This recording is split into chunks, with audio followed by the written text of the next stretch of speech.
Thank you. Please be seated.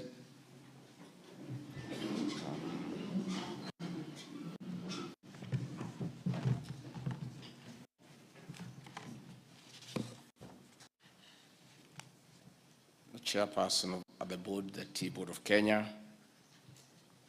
all other stakeholders, chairpersons and directors of tea factories, distinguished guests, ladies and gentlemen, it is a pleasure joining the Tea Board of Kenya and other tea stakeholders on this crucial occasion of reflecting on the performance of our service to the beneficiary, the farmer.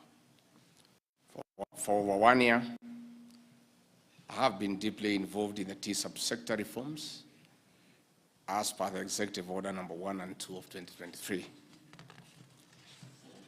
At the onset, I wish to congratulate the Tea Board of Kenya, the Kenya Tea Development Agency Estate, and smallholder farmers for earning our country a record 180.57 billion Kenya shillings in the year 2023. This was a 31% increase in value of exports. It is the highest since the year 2013. This was a major boost to our economy as the shilling sought stability against major foreign currencies. Although the sales per kilo dropped from $2.62 US to $2.47 US per kilo, the foreign exchange earned cushioned our denominations from hours of free fall. On the flip side, the high exchange rate of US dollar against the shilling also enabled our over 834,000 farmers earn up to 345.32 Kenya shillings per kilo in the year 2023, as opposed to 306 per kilo in the previous year. Partly, this is one of the reasons small-scale farmers receive the highest bonus. In 2022-2023, one of the best in the recent past. The impact of the bonus has been immense. Farmers across the country have paid school fees from the bonus instead of expensive loans. While some are building decent houses, others have bought cows and other property. In paying school fees, building a decent home, buying a cow to enjoy a cup of tea with milk without a loan, we are restoring the dignity to our farmer as envisaged under the bottom-up economic transformation agenda. At the macro level, tea exports from small-scale and estate farmers have helped strengthen resilience of our shilling against major currencies. It is for this reason that we are determined to deliver on the tea subsector reforms as agreed during the Kericho Tea Conference in July last year and other subsequent meetings that I've had with key stakeholders. Small-scale farmers must benefit like their estate counterparts. We want the subsector to support socio-economic transformation of lives, as promised under the Kenya Kwanza plan, which the people of Kenya voted for when they elected President William Ruto. Under favorable conditions, farmers are ready to produce more, as witnessed in the year under review, when they registered 570 million kilos against 535 million kilos in the previous year. We have had to support the small-scale farmer to earn what they deserve in bold decisions, in legal policy and framework through the value chain. These will provide the basis for high-value tea specialty and CTC products as we embrace diversity to meet emerging demands of consumers who dictate the market. To show our sheer determination of ensuring a streamlined tea subsector, we are systematically addressing key issues that increase the cost of producing and processing tea up to the market level. For instance, I've engaged the KTDA Management Service, the Tea Board of Kenya, and relevant stakeholders on dealing with glut to avoid loss in value of unsold tea. We are also alive to the market shocks resulting from the geopolitical issues negatively affecting our key markets such as Sudan, Russia and Ukraine, the Middle East, among others. In his foreign missions, Marketing our product is top of our president's agenda. Further, embassies and missions have a key responsibility of marketing our products as we focus on economic diplomacy. Similarly, the Cabinet Secretary for Agriculture, the Honorable Mithika Linturi, is having direct bilateral engagements with high-value markets for favorable trading terms. For instance, his visit to Pakistan, a consumer of up to 40% of Kenya's tea, the purchase of our tea in US dollars have been given top priority by the Central Bank of the Asian states.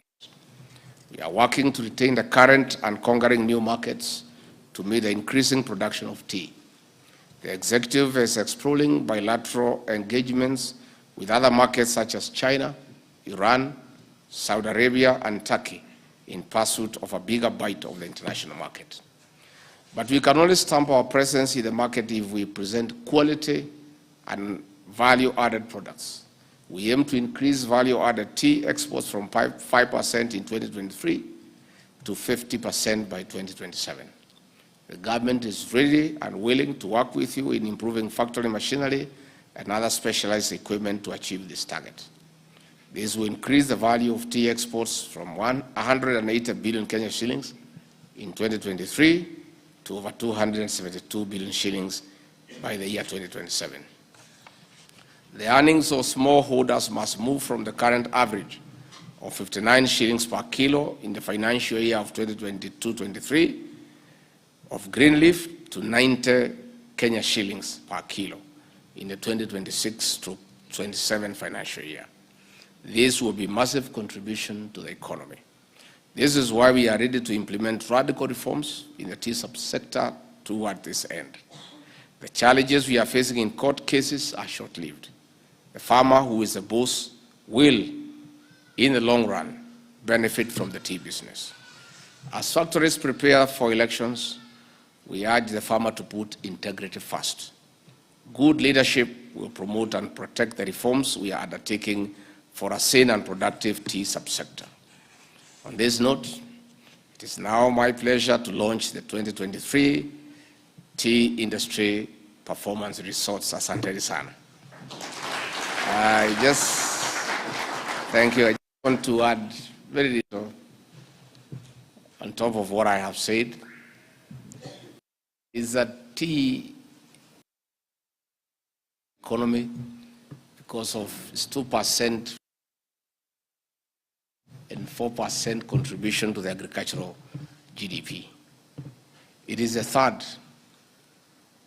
after tourism and diaspora remittances in terms of foreign exchange earnings. So it's a critical subsector for our economy, and that is why President William Ruto, in his wisdom, elevated this sector among other sectors to the presidency by asking me and directing me to oversee reforms within the tea subsector among other subsectors. I want to say that we are keeping a close watch of what is happening in the industry. And I'm very elated to be here at the Tea Board of Kenya headquarters because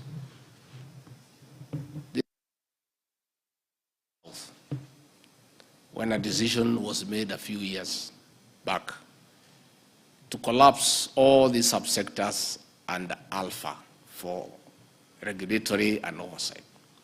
We almost lost this sector. The re-establishment of Tea Board of Kenya as the regulatory authority to oversee what is happening in the subsector is what has restored this subsector. And we almost lost it. In fact, we are also in the process of bringing back the Coffee Board of Kenya. Again, at Alpha, we almost lost the coffee subsector. These sectors are so important to our economy, they need to stand on their own. It was a wrong policy decision to collapse critical subsectors under one umbrella body. And I want to say I am very happy with what is going on in this subsector, and the board is doing a good job, and please continue doing so.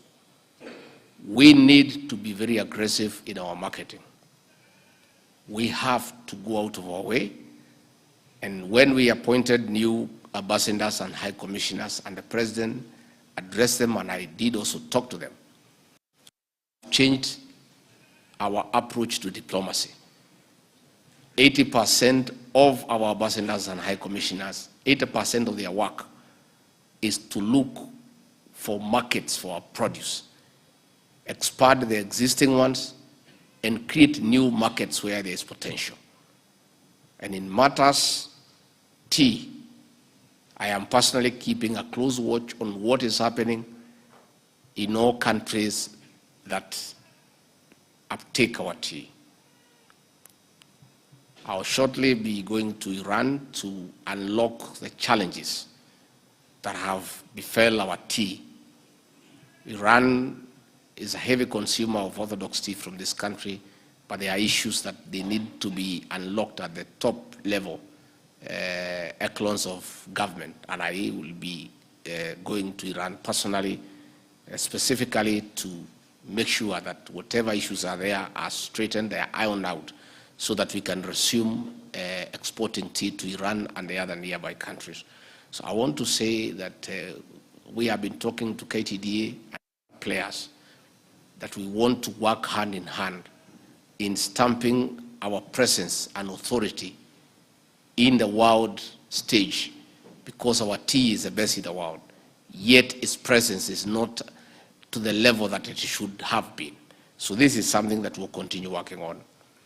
Again, on issues of orthodox tea, I've told KTDA, the national government is willing to partner with our factories and the county governments, and we agree on a shared contribution where the national government will put some money, the counties will put some money, and the factories will put some money to come up with an orthodox tea production line so that we can be able to get more money to the farmer. Because that tea is is required a lot, and the prices are better. So that is something that we are going to discuss so that we see what to do. In matters hawking of tea, we have given very clear instructions to officers of the National Government Administration and the various county security and intelligence committees to give every support to the Tea Board of Kenya to make sure that those who are engaged in tea hawking are eradicated from the sector, because that has been a big challenge. And I am told, and I have got information, that a lot of progress has been made. There is no let-up. We'll continue working with Tea Board of Kenya, with our officers, to make sure that all those people engaging in the illegal activity of tea hawking are apprehended and have their day in court, so that we can protect the sector from criminal elements who want to reap where they have not sown. Again, President William Ruto, on assuming office, came up with a brilliant strategy on how to bring down the cost of production by subsidizing fertilizer. The president made a very wise decision that you cannot subsidize consumption because it's not sustainable. And that is how he came up with a program. Fertilizer that was 7,000 shillings came to 3,500, now it's 2,500.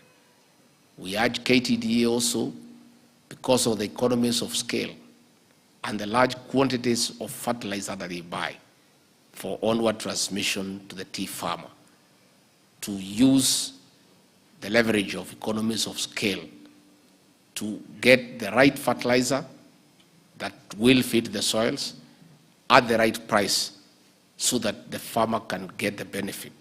And with bringing down the cost of production, that will assist the farmer to earn a little bit more. In matters stability of the tea subsector, we have been very deliberate as an administration to make sure we don't allow anybody to destabilize the subsector. We are working with people who are in office because that is the right thing to do, and will continue doing so. However, the time for elections in KTDA are almost here, and I want to say that farmers must be allowed the opportunity to decide who will manage their affairs, because Kenya is a democratic country, and again is in accordance with the articles of association and memorandum of the factory. So when the time comes, the government will supervise the elections to make sure that there is no interruption, there is nobody who is interfering with the orderly way elections are supposed to be conducted. Again, court cases have frustrated reforms in the subsector, and in Kericho we did agree with all the stakeholders that they will withdraw the cases before court to allow the reforms to be beneficial to the farmer. Some have, unfortunately, others have not. I want to call upon all the stakeholders who mean well for the Kenyan farmer, who genuinely mean well for the Kenyan farmer, to please withdraw those cases and allow these reforms to be implemented fully for the benefit of the Kenyan farmer. Those who are in KTDA who want to run for elections, they are free to do so, but they cannot run for elections when they have taken the organization to court. It is absurd that we are using farmers' money to sort out individual issues. People who want to lead, people who are greedy for power, take farmers to courts. We have to pay lawyers from the farmers' earnings. It is not right, it is unethical, it's immoral. You cannot say that you mean well for the Kenyan farmer, yet you take the farmer to court and use his or her earnings to prosecute your matter in court against the farmer. So as an administration, we will be very reluctant, and I don't think we can allow anybody who has taken the farmers to court to run for office. If you want to run for office, please leave court and go to the farmers and seek mandate. And if the farmers in their wisdom decide that you have the capacity to lead them, they will allow you to lead them. But you cannot take the farmers to court, use their resources to prosecute them in court, and come and say you want to lead them. So the moratorium that was there for the former directors not to run for office will be lifted when they get out of court and go to the farmers and seek office. Farmers' issues are not decided in court, they are decided at the factory. That is where they are. Go to the AGM there and seek mandate from the farmers and tell them you want to lead them and you want to manage their affairs, and they'll consider and they'll allow you if they think you are suitable. But taking farmers to the High Court, to the Court of Appeal, I think it's unfair, it's not right.